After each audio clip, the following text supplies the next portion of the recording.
I was hoping we could talk about your paper on the Euthyphro, and I don't know if you know, but there was a little, Craig released a little podcast where he talked about your paper and his some thoughts on it. So I was hoping maybe we could go through the argument and you can illustrate that so that we can get clear about what you think the dialectic is and where it goes and stuff, and then Sure. We can have a little chat about what Craig says afterwards and Sure. What you think about that as well. Absolutely. Okay, cool. So the Euthyphro dilemma is one of those classic ancient kind of problems in philosophy of religion, right? Where you're wondering about whether, I guess the original version in the Socratic dialogues is about whether what the gods love, whether the gods love what is good or whether stuff is good because it's loved by the gods or whatever. And Socrates is having a dialogue, I think, with someone where they're queued up to go to see a magistrate or something, and he's talking a guy out of prosecuting his own father or something. Right, yeah, they get into a discussion of piety because the guy's prosecuting his father for murder, which Socrates says, wow, that's pretty hardcore, and they get to this discussion of piety, and of course resolve nothing, as is often the case. Yeah, doesn't the guy leave at the end? He just says, he storms off angry, right? Good, well, let's hope we don't do that this evening. Slightly more cordial conversation. Okay, good, but so that's in the sort of polytheistic ancient Greek context. But I take it that, broadly speaking, the structure of the idea kind of translates pretty straightforwardly into monotheistic kind of Christian setting. Yeah, so would you like to set up the problem how you see it? So sure. So it's the way that the Euthyphro dilemma virtually always comes up when you're talking about theistic ethics that makes morality dependent upon some act of God's will. And this is usually called divine command theory, or sometimes theological voluntarism, if you're feeling philosophical and want to give it a fancy name. So just the idea is that, God makes right acts right by commanding them, and wrong acts wrong by forbidding them. And so then you have that same familiar dilemma that Euthyphro, that was raised in the Euthyphro dialogue so long ago.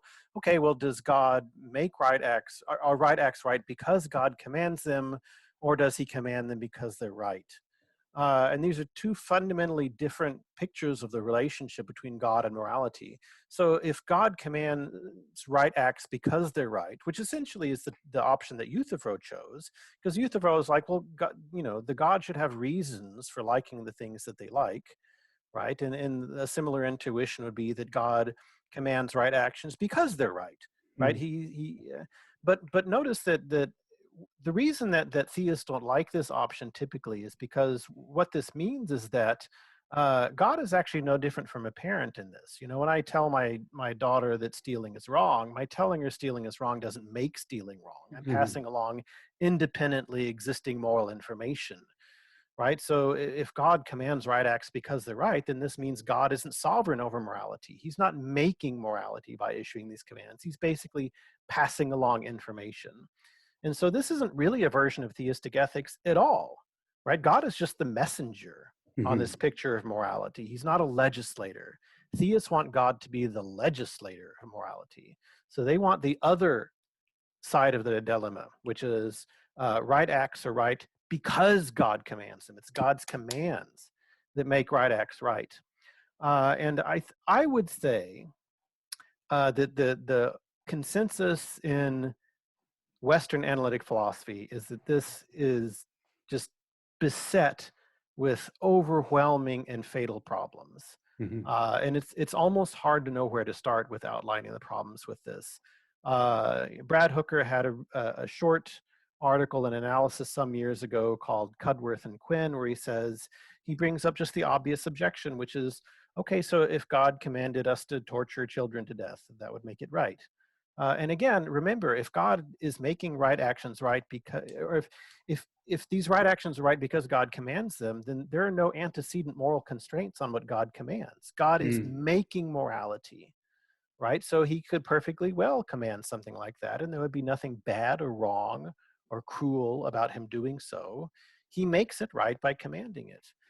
So it makes it a bit like an actual legislative Mhm. act or something. Like, I mean, in principle, you can kind of imagine there's no action that a relevant state authority or something couldn't go through some motions and decree that that's legal or illegal or something, right? Right, exactly. Except legislators are presumably, at least themselves antecedently constrained by other kinds of considerations like moral considerations, whereas God Right, is I not guess so, constrained yeah. by moral considerations. It's not obvious that you can make sense of saying that God is morally good on Mm-hmm. this view, because there is no standard by which to assess God's goodness except his own commands. Whenever I'm talking about this to people, I say that I don't actually think theists can believe this view, really, because think about what it means if you're a theist. Um, and some people like Louis Antony and some others have made some points kind of in this area that think about you're a theist, and you really believe divine command theory. You really think that the only way that something could be wrong and the only reason for which something could be wrong is because God commands it. So imagine you're contemplating some terrible act like torturing someone, violent sexual assault.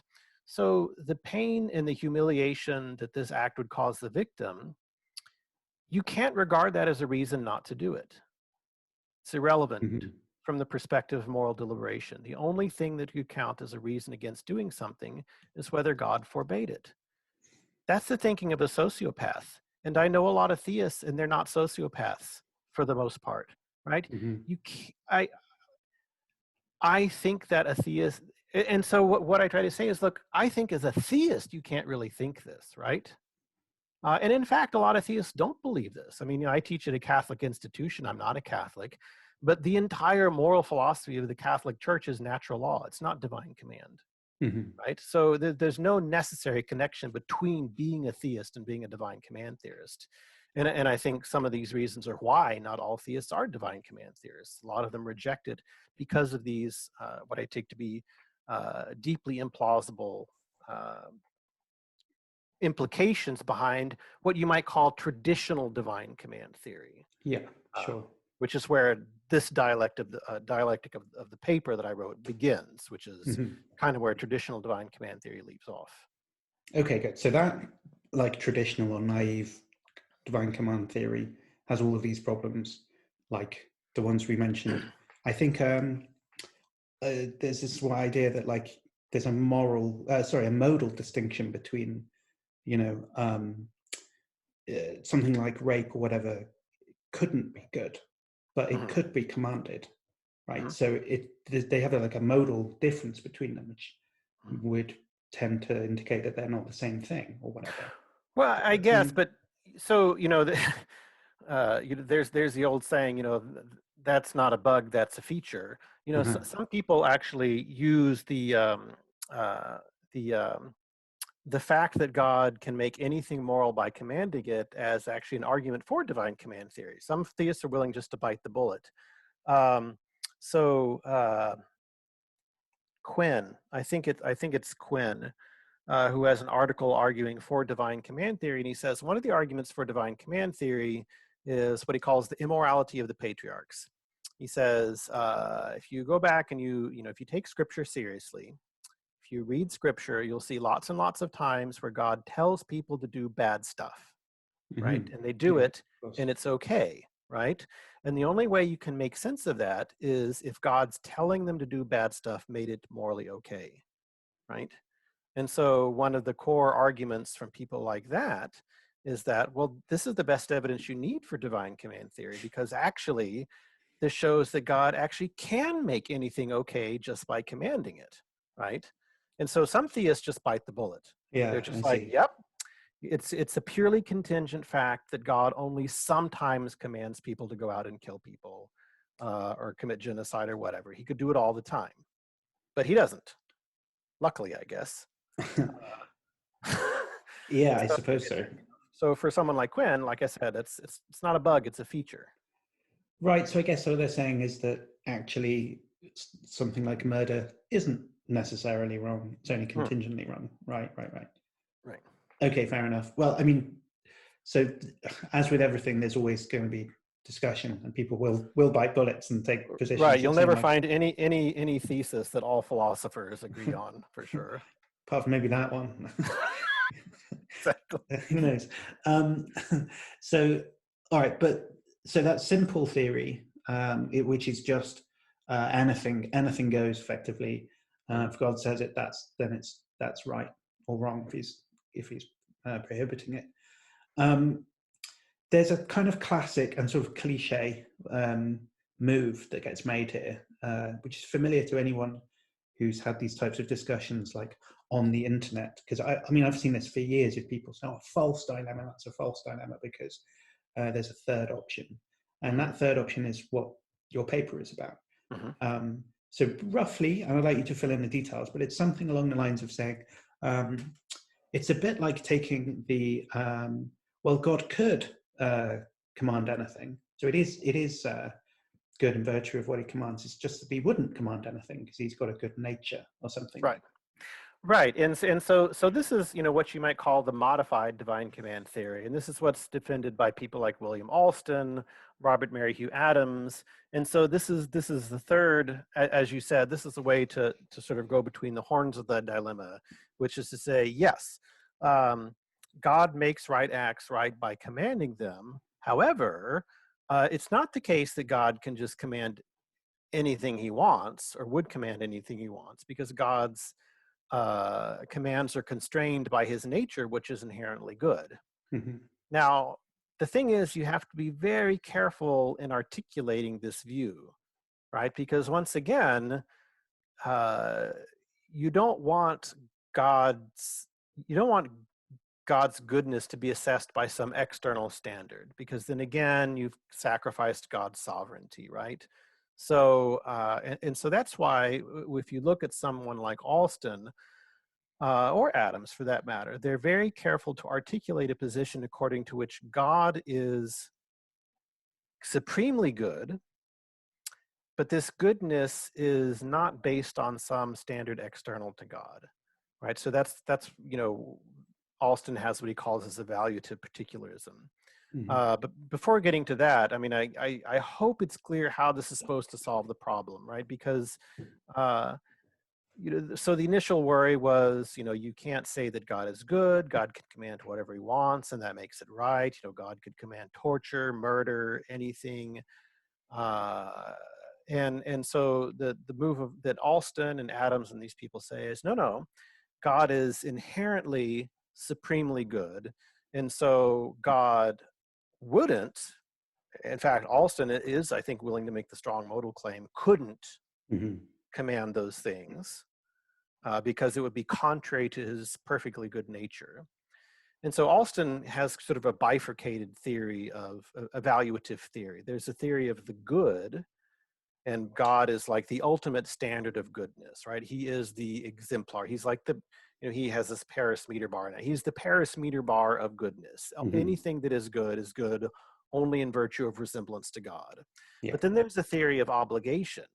And obligation doesn't apply to God. It doesn't make sense to talk about obligation with respect to God, because you can only talk about obligation insofar as something is capable of falling short or failing to do something, right? Natural objects don't have an obligation to obey the law of gravity. They just do, right? God doesn't have an obligation to do what's good. He just does, right? He obeys it in a law-like fashion, right? So we are subject to obligation, and those obligations are constituted by God's commands. So God is good. His goodness constrains the commands that he issues to us, and then those commands constitute our obligations. Yes, right. Voila. All the problems of traditional divine command theory are solved in one fell swoop. Right? You have God's goodness. It constrains the commands that he issues.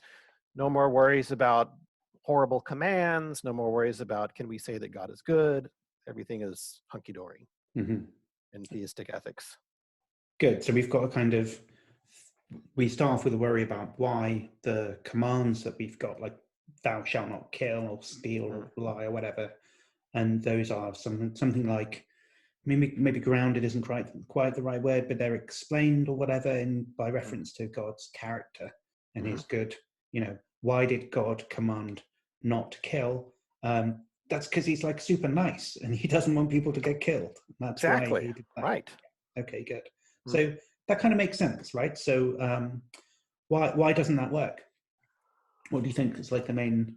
So I think issue? the issue is that there's the divine command theorist at this point is then subject to a new kind of dilemma, right? Because remember I said the divine command theorist has to be very careful about how they articulate this position, because you don't want to say that God is good according to some external standard, because then again you're making God not sovereign over morality. And so this I think this trips people like Alston up when they try to articulate what it means to say that God is good. And so here's the new version of the dilemma. Consider the relationship between God's goodness, and the traits which are supposed to constitute God's goodness, like God's being merciful, God's being loving, God's being just. And so the new dilemma is basically this. Is God good because he possesses these traits, or are these traits good because they are ones that are possessed by God? Mm-hmm. Right? So this is the new shape of the dilemma, right? What's the direction of explanation here, right? Is God's goodness explained by his possession of these traits, or is the goodness of these traits explained by the fact that God has them? And so the evaluative particularist, like Alston, wants to say, well, I mean, they want to have their cake and eat it too, but what the evaluative particularist has to say, and what they do say, is that these traits, like being merciful, being just, being loving, are good because they are traits of God, right? And notice they kind of have to say that, right? Because if these traits conferred goodness on God, then that would again imply some external standard of goodness. Which again, the theist doesn't really want that. And Adams does the same kind of thing. Adams says, it's God's possession of these traits that confers goodness on these traits. And Robert Mary Hugh Adams actually says, if you had a world in which there was no God, you might have all these traits. You might have people who are merciful. You might have people who are loving, but these traits wouldn't be good. Mm-hmm. Anymore, right? So it's only because God has these traits that they are good. It's God's possession of these traits that confers goodness upon them. So can I just pause, because I find that claim in particular really weird, and it sort of feels like, I mean, it's not quite the right way to put this, but like so the quality of being of exemplifying God, or in that world where God doesn't exist, and you have somebody who's like just as charitable or just as loving or whatever as somebody in this world, let's say, where God does exist, right? The only difference between them is an extrinsic difference, right? It's just the relationship to God, and they're intrinsically the same. So all their qualities that they have without relationship to other things. I mean, I guess being loving and charitable and stuff is kind of extrinsic by nature, because you stand in that relation to someone else. But considering that like closed little circuit of like the being nice to somebody, it's the same. You're just as nice. You're helping them just as much, right? In all of those respects, it seems like it's exactly the same. And those feel intuitively to me like the morally relevant ones, like how much I'm helping the person, how much nicer they feel, or so how much the balance that I'm addressing by giving the money that I don't need to someone who does. It kind of like feels like it's addressing a natural balance in the world or something, and making things more equitable. And like it just feels so natural to explain them like that. But then to say, oh, but that's not really good at all, because there's no some big, like a being that's like exemplar or something isn't there. And now that all of that stuff could still go on, but it just doesn't have any value. I mean, it's quite a bizarre claim to make, isn't it? Well, it is, and Wes Morriston, who has written a fair amount about Alston's evaluative particularism, has in print kind of scratched his head over this claim as well, and said, well, why should it make any difference as to whether my being charitable to you is good or not, as to whether this third thing exists? Hmm. Why is that? Why is that difference? And I think this gets back to my puzzlement that I expressed about traditional divine command theory, about, whether other people's welfare or suffering is intrinsically reason giving, right? I think the same puzzlement arises at a Yes. different level with this modified divine command theory. And even the modified divine command theorist has to say, no, it's not, right?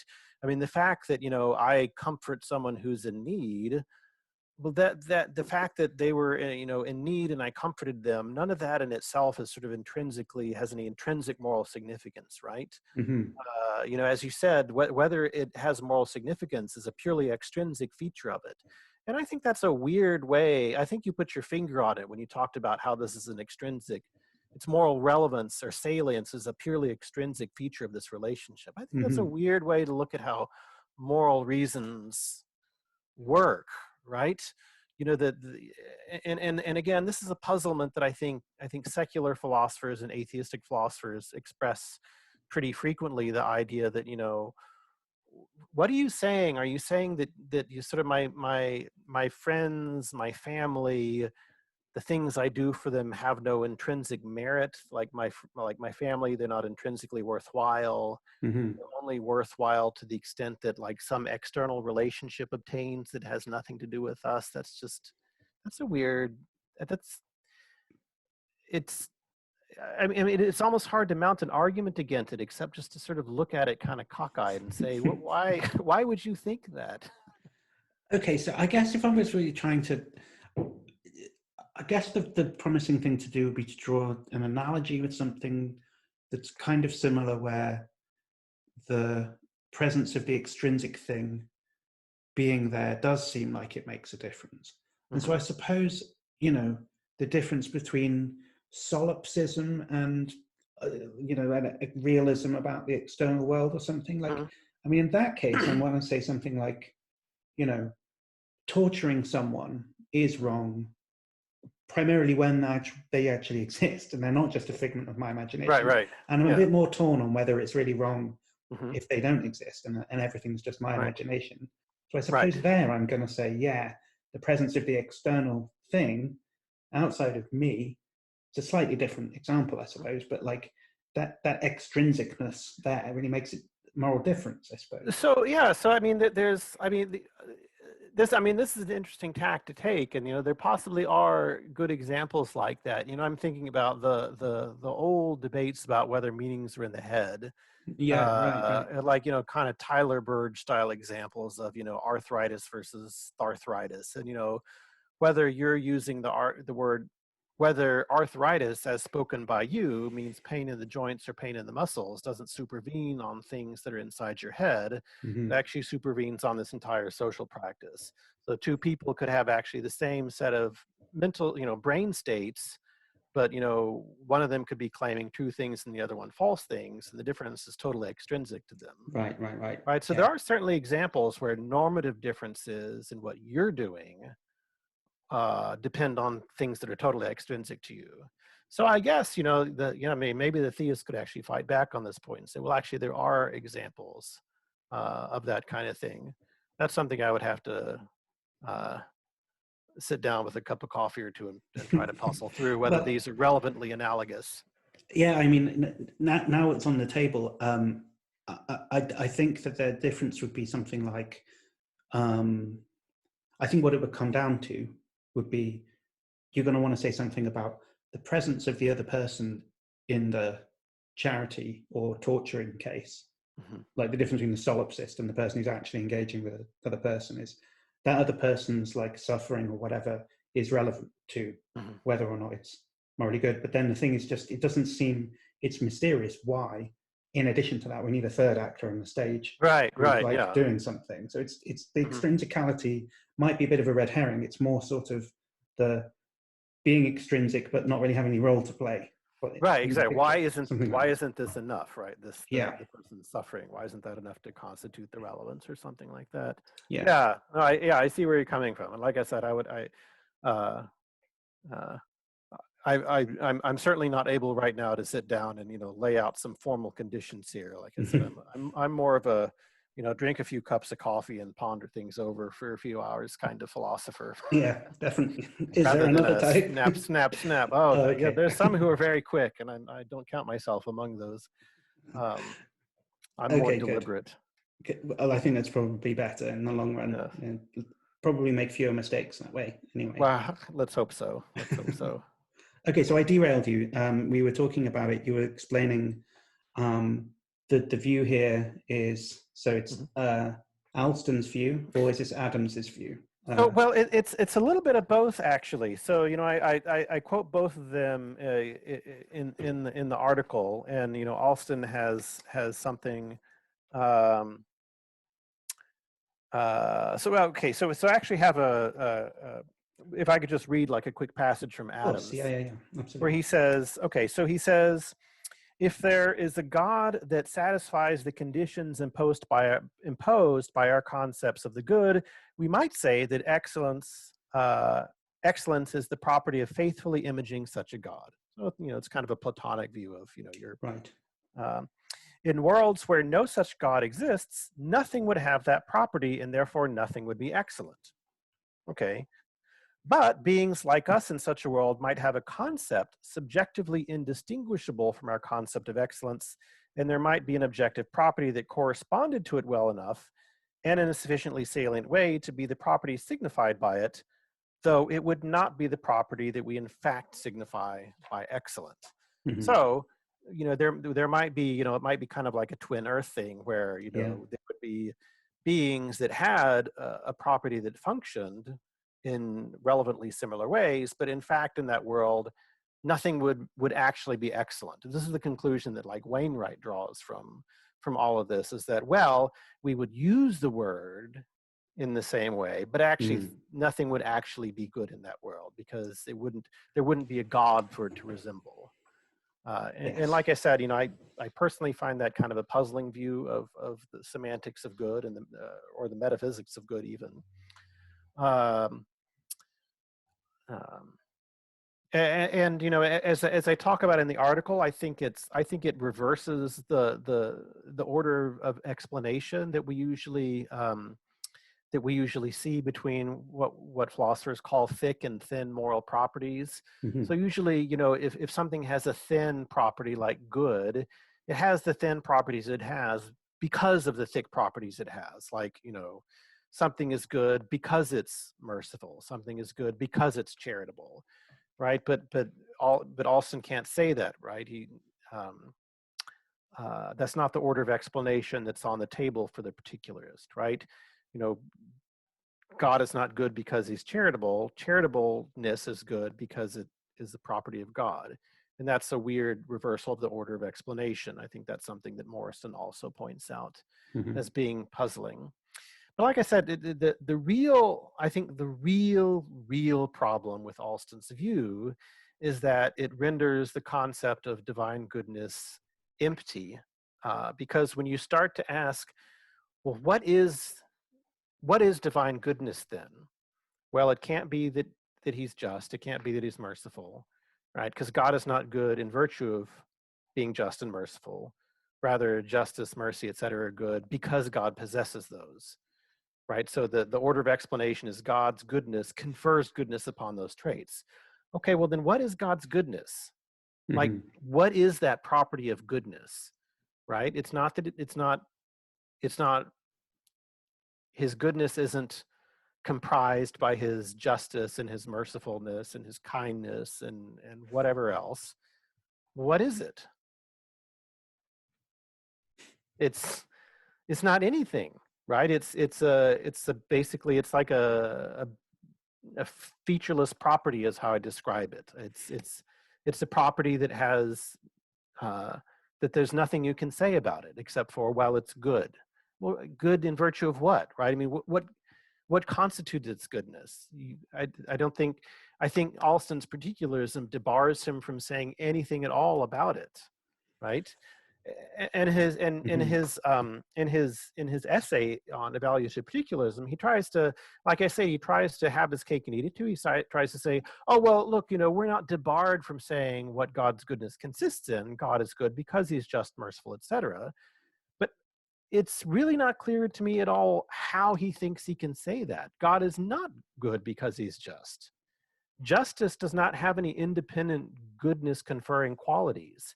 Justice is good because it's a trait of God, right? So God's goodness is actually prior in the order of explanation to the goodness of justice.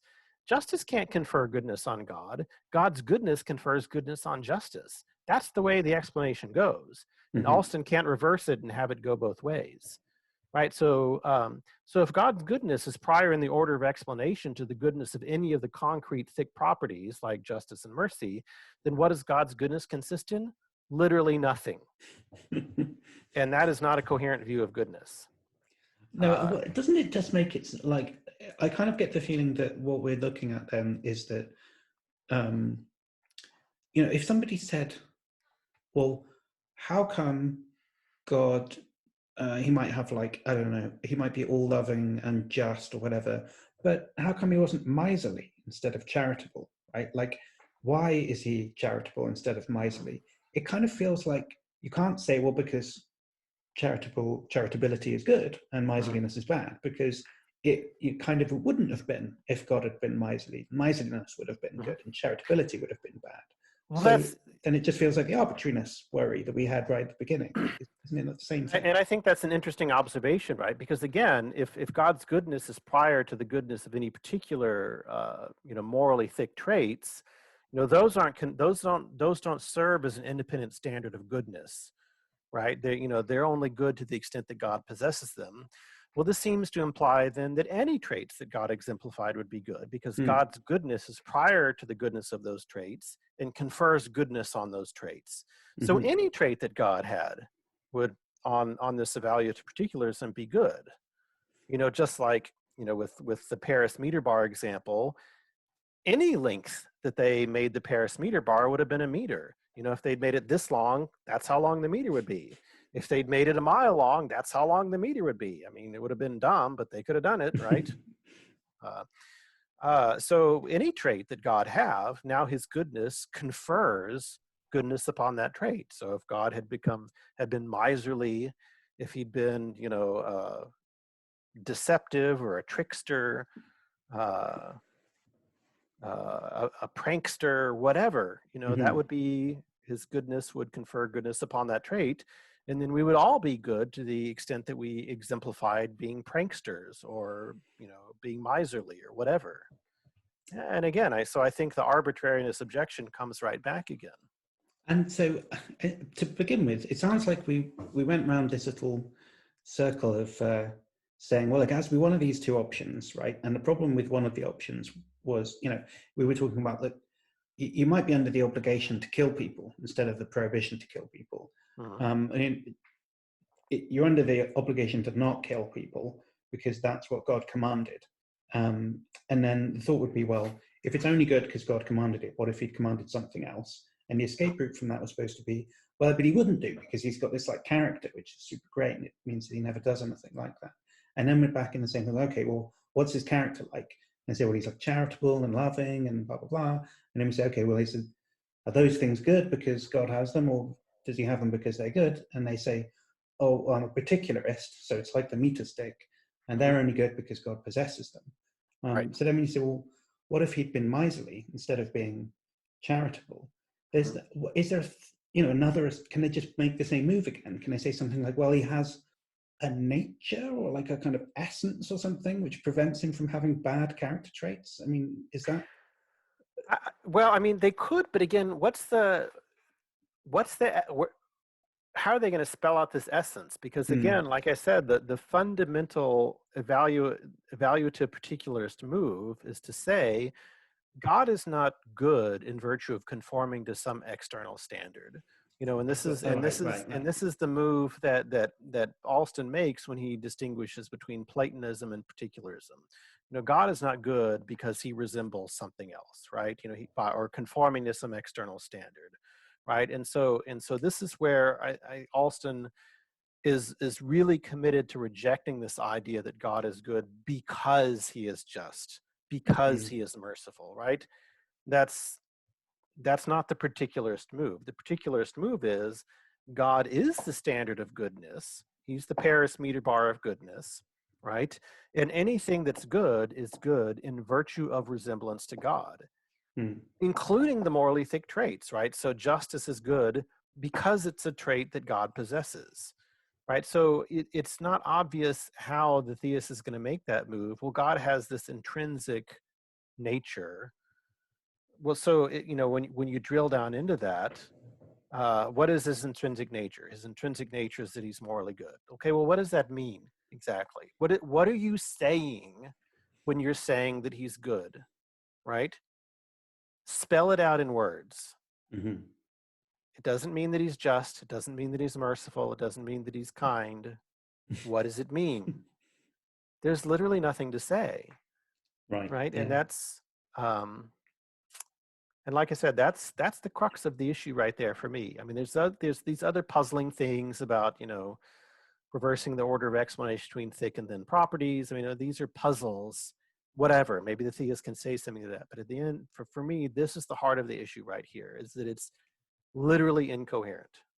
Okay, so what if, to play devil's advocate once more, what if someone was to push back along these sorts of lines and they'd say, well, I mean, look, every theory comes to a halt somewhere a bit like this, where if you keep asking, yeah, but why? Yeah, but why? Yeah, but why? At some point, someone's going to go, look, it just is.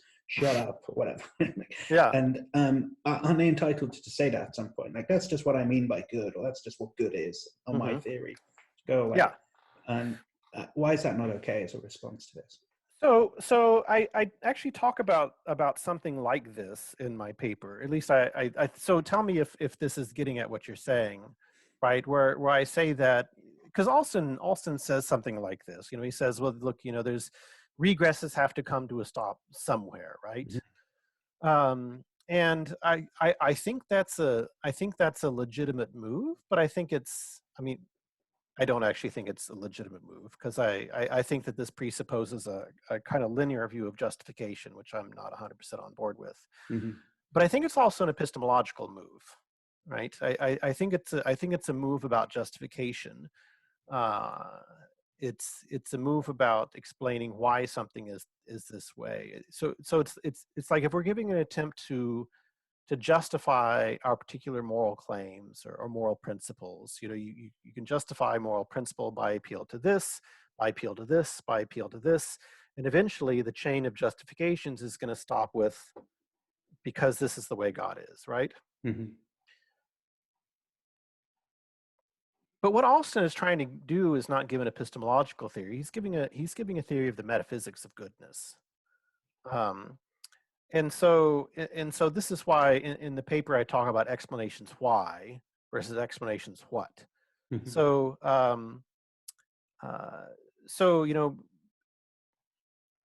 Alston may be perfectly well right in saying that at some point explanations why come to an end. At some point you just can't give another answer to a why question. Well, why is God the exemplar of goodness? Well, he just is. Shut up and eat your peas. Whatever, right? But your explanations I don't think your explanations wind down exactly like that, right? So here's the analogy I give in the paper. And like I said, shut me up if I'm not exactly answering your question. So suppose, contrary to fact, that the negative charge of electrons was just a brute fact, right? There was no explanation for why it is that way. Like you can't appeal to quarks or other kinds of quantum particles to explain why electrons have a negative charge. It just is. There's no why. Accept it. Contrary to fact. So even if our explanations why run out, you can still give an explanation what. Right? We can still say what it is for an electron to have a negative charge. Right? We can still talk about the attraction between the electron and a proton. We can still talk about like the strength of the attraction of the negative charge. We can still talk about how this makes it interact with other, subatomic particles. We can talk about what it is, even if there's literally nothing to say about why it is the way it is. Mm-hmm. And so this is the equivocation that I think someone like Alston makes when he talks about regresses running to an end. Maybe you can't say why God is the exemplar of goodness, but you should be able to tell a story about what God's goodness is. And if you can't, you've got a problem. Right. And so this is, I think that is what I was getting at.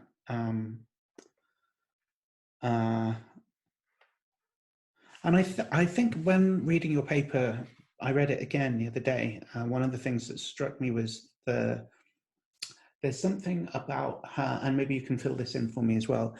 On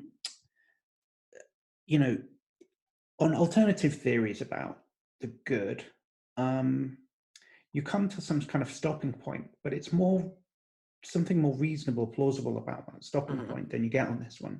So Right.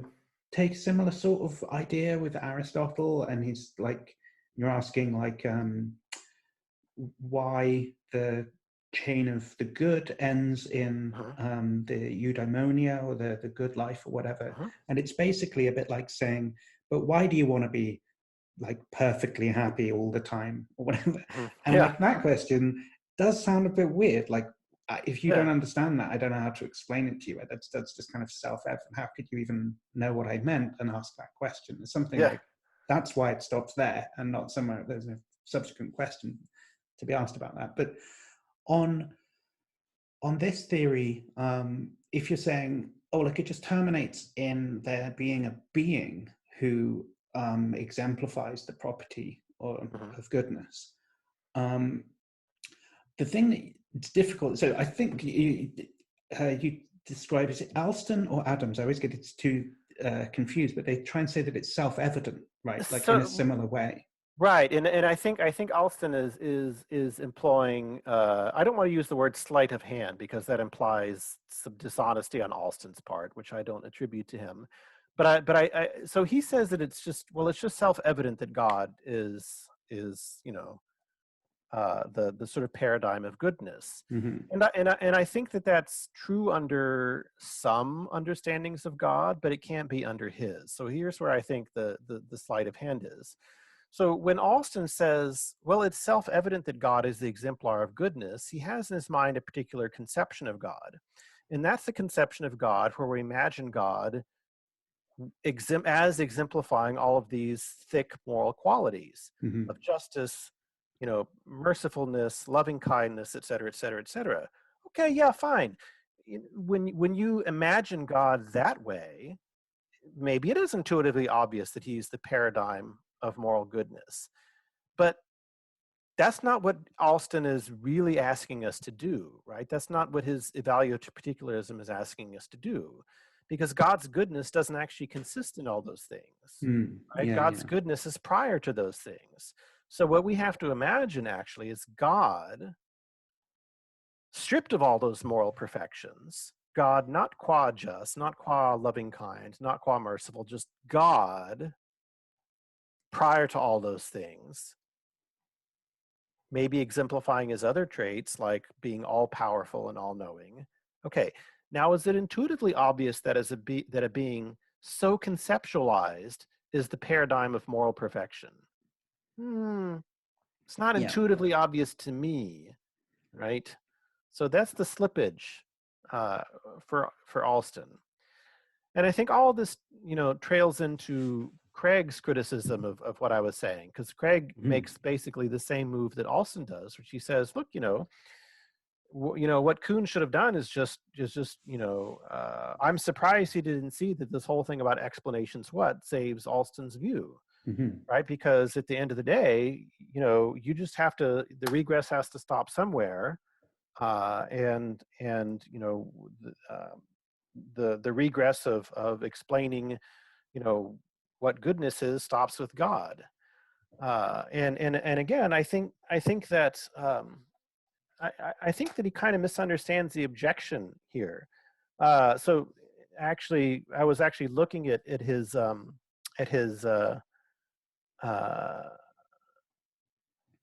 was actually looking at his podcast earlier because, Craig is actually one of the few people to really deal with this new version of the Euthyphro dilemma. Mhm. I don't think a lot of people really appreciate it. So he says something like, well, I'm amazed that he, being me, doesn't apply this to Alston's view of God. It seems to me perfectly correct. When you get to God, you've reached the moral stopping point, the moral ultimate. So he sees this as this regress. There's no further reason why something is good. When you get to God, you reach the metaphysical and moral ultimate, the explanatory stopping point. But that doesn't mean you can't explain what goodness is or wherein the goodness of God consists. As Alton says, you can still explain to people that God is loving, kind, merciful, generous, and so forth. That would be an explanation what, but not an explanation why. Mhm. And again, I think again with Craig, just like with Alston, there's this equivocation. Yeah, sure, you can say a lot of things about God. You can say that God is just. You can say that God is merciful. You can say that God is loving, kind. But you can't say that that is what God's goodness consists in. And that's the kind of what explanation you can't give on Alston's particularism. So I don't disagree with Craig. You can say if you're a theist, you can say a lot of things about what God is. Go ahead, say God is just, say God is merciful. Just don't think that in doing that, you are giving an explanation of what God's goodness consists in if you're in a value particularist, because you're not, right? That's the exact problem with the value of particularism, is that it prevents you from saying what God's goodness consists in.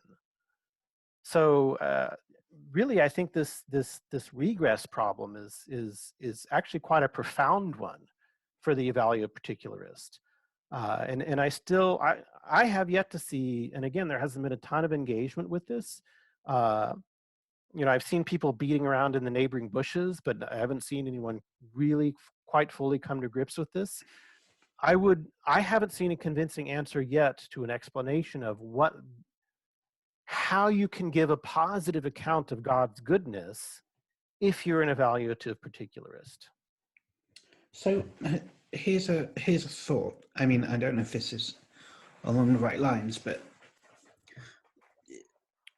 so going back to the example of the particle, the photon or whatever it is, where we say it's spin or whatever the property was. I can't remember what the property was actually. Electrons having a negative charge. Okay, good. Yeah, right. Electrons have a negative charge.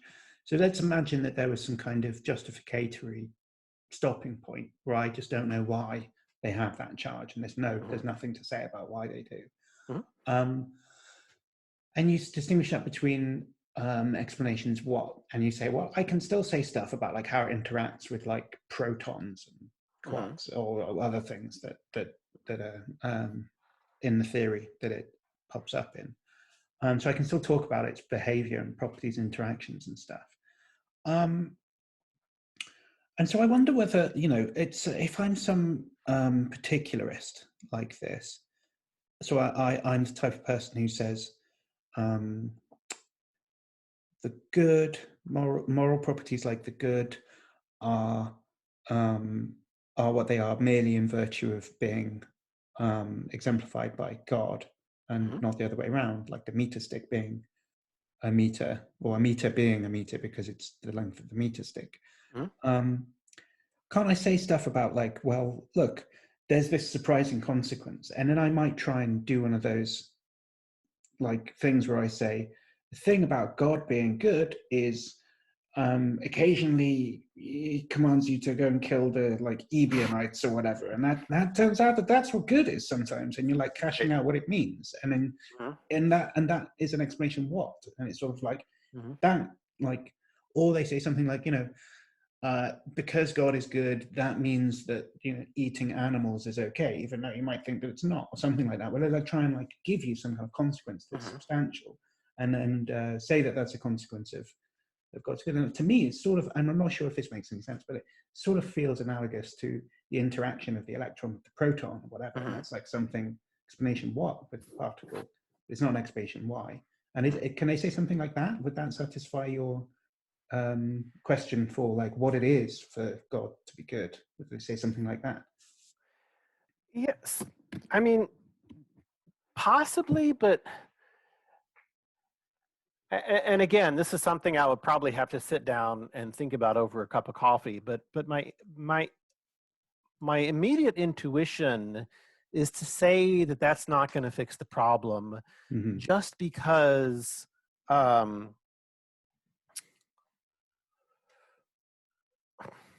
whatever you cite as talking about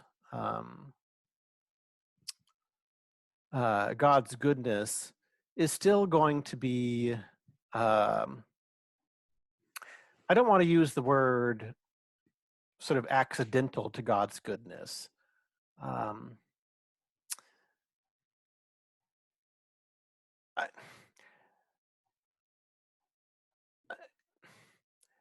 It's almost like it's almost like it almost feels like a sort of a Cambridge property of God's goodness. Mm-hmm. Because again, if what you're saying about God's goodness is, oh well, what God's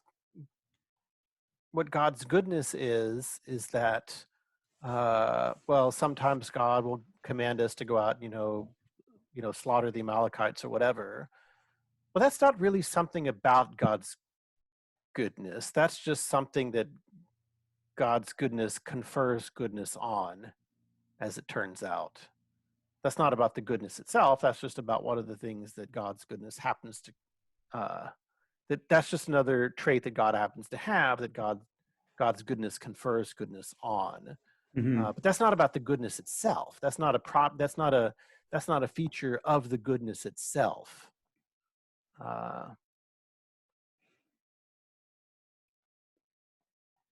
Yeah, like I said, that's my intuition, very badly and vaguely stated, but No, fair but enough. I mean, I'm just riffing. I'm just thinking of an idea off the top of my head. So, I mean, it's not like maybe my question doesn't really work.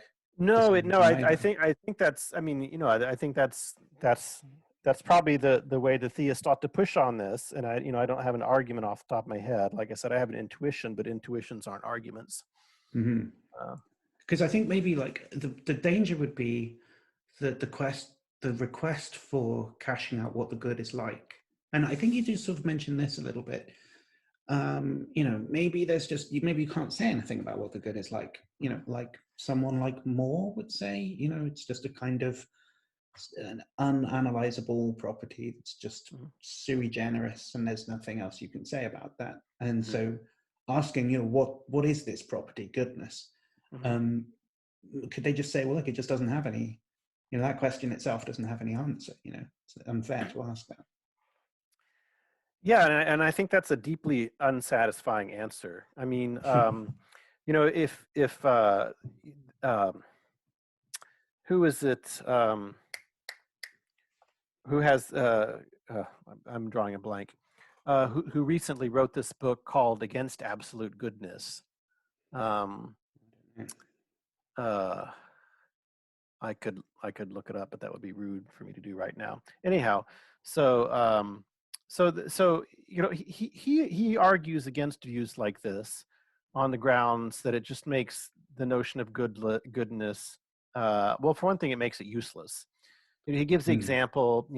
Suppose I were to say smoking is bad. And you were to say, oh, well, in what way is it bad? Like, does it shorten my life? No, it doesn't shorten your life. Well, does it give me some kind of,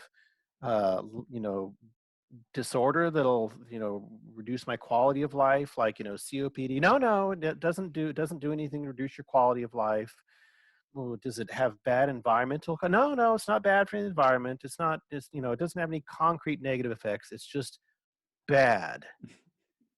And so he says, if that's how badness were, we would have no reason to care about badness, right?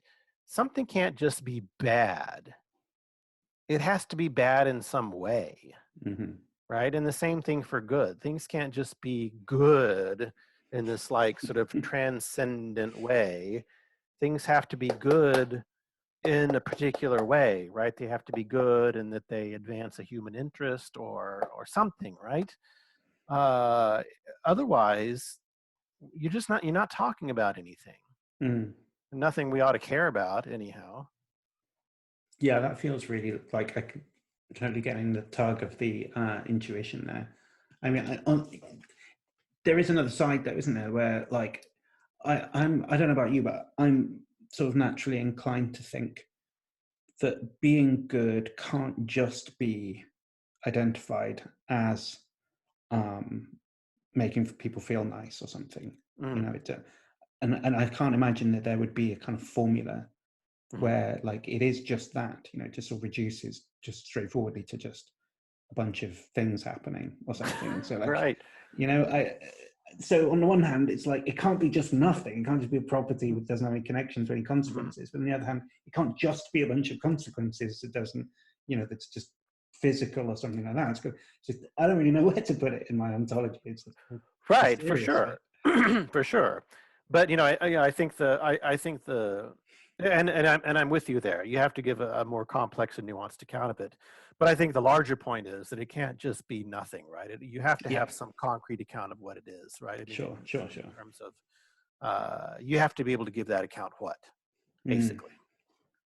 Yeah. And then the point here is just that, well, exactly the thing that the divine particularist, sorry, is that the correct term? Is it divine I mean, particularist? I've heard Alston referred to as an evaluative particularist. An evaluative particularist, right.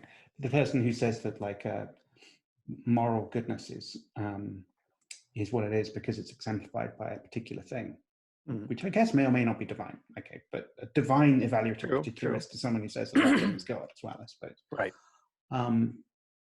What they want to do, what the, you know, the thing that you can see they would intuitively be reaching for is, well, what Alston actually ends up saying, right, which is like, oh, but it's his goodness and his justice and blah blah blah, and like that's me cashing out what is sorry, not his goodness, but what his goodness is his justice and his mercy and his kindness or whatever, and cashing out the claim that he's good in terms of these properties. But that the whole point of your analysis was to say, well, that those things are causally, logically subsequent to his goodness. So like you can't explain them in terms of, can't explain goodness in terms of them. You're just not a divine command theorist anymore if that's what you think, right? I mean, if you think that justice and mercifulness and loving kindness have the power to confer goodness on God, then you think that they're independently good prior to God. They have the power to confer goodness on God.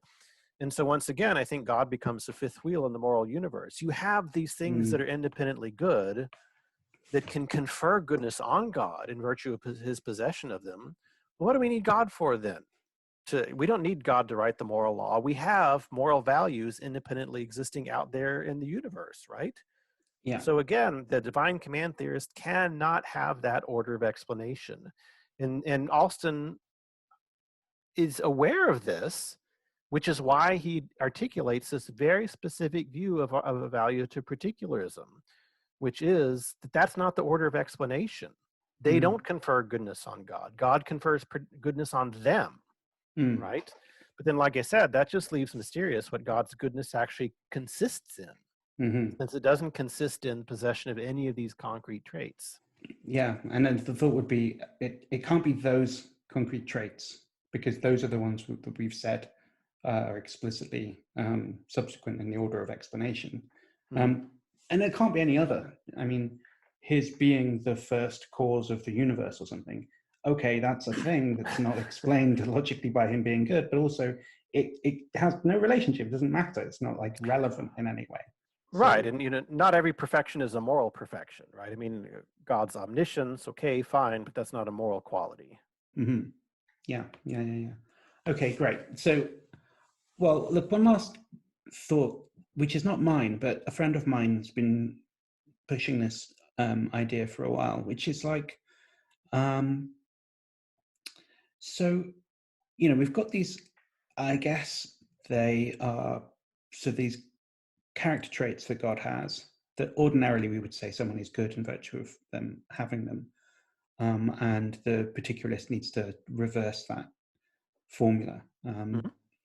So what's somebody like that? I mean, it feels like somebody like that's going to be in a sort of sticky bind if they were to try and articulate any version of the ontological argument, because we've got this similar sort of vocabulary, right, which is like great making properties. Mhm. And you might ask, well, is a great making property, does God have the great making properties because they're great?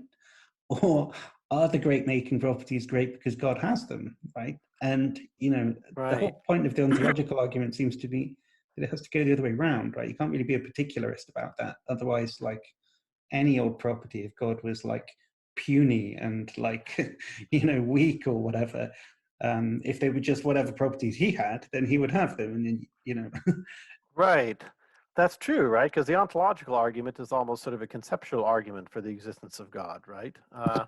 Yeah, so that's a very interesting point, right? Because it does seem like the ontological argument presupposes something other than particularism. It presupposes that you have these concepts which are independently intelligible, which confer greatness upon their possessor, and the argument goes through on that basis. mhm. Yeah, that's actually worth thinking about. Uh, whether the evaluative particularism is consistent with something like the ontological argument. That's a good Yeah, thing. yeah. I think it's clever. I think it's a bit like, who's it? Is it Hudson who says this thing about the fine tuning argument and the argument from evil? And like, if you're going to get out of the argument from evil by being a skeptical theist and say, oh, yeah, but we just couldn't know what the intentions of God were, so blah, Mhm. blah, blah, then you can't also be a fine tuning guy and be like, stuff is the way that it is because God wanted it to be like that, right? You can't have both of those. You've got to Yeah, you pick have to one of those. choose, right? Yeah. So, and I think it's similar here. Like, you can be a divine evaluative particularist here to try and get out of the Euthyphro dilemma. If you do that, you better not make an ontological argument somewhere else, because those two things kind of point in opposite directions. To be consistent, you'd have to just pick one of those two strategies, and you're Right, in trouble on right. the other. Yeah, no, that's an interesting line of thought. Huh, that's clever. Yeah, I don't know if anyone's ever really developed that, but I don't think um, so. no, it's kind of Mhm. a fun angle. So yeah, cool. Well, I'm glad you like that. There's a friend of mine who's made a video. I'll send you the link, which is Please do. explaining your paper in some way, and Craig's response, and he Great. makes this point at the end of it. So yeah, No, I I'd think you'll enjoy appreciate that. that, actually. Thank you. Yeah, I'll put you in touch with him, in fact, because he's a super smart guy. Good, So good. yeah, cool. Was there any further things you wanted to say about, like, I think you said a couple of things about Craig's response, but was there anything else you wanted to say about that? Yeah, I think that was about it. Like I said, I think that um, I was kind of glad to see Craig engaging with it because, as I said, I think I've been looking at some of the literature on this lately, and it really does seem like uh, a, a lot of there's been some kind of sustained criticism of evaluative particularism over the last 10 or 15 years. Not just Hmm. by myself, but by Kowalski, by Morriston, by some other people, and I don't think I'm not sure that a lot of theists understand the degree to which um, evaluative particularism has it's in need of shoring up. Hmm. Uh, I mean, it's not obviously.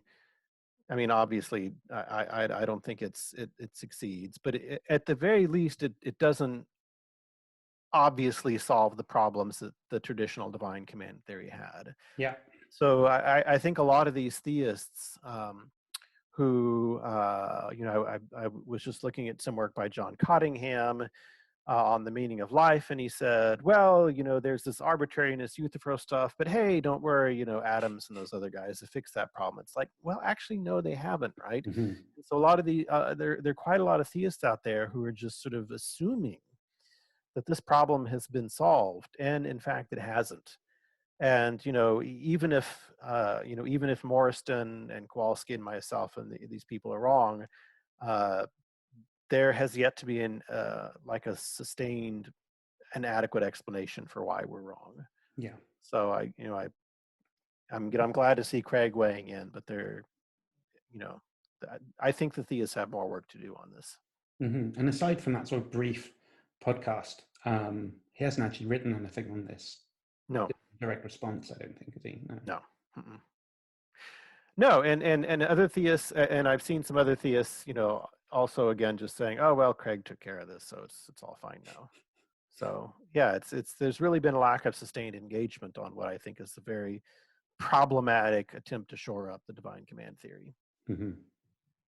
Okay, good. Well, that seems like a decent place to wrap things up. So this has been a super fun conversation. Yeah, I've enjoyed it. Yeah, good. I'm glad you have.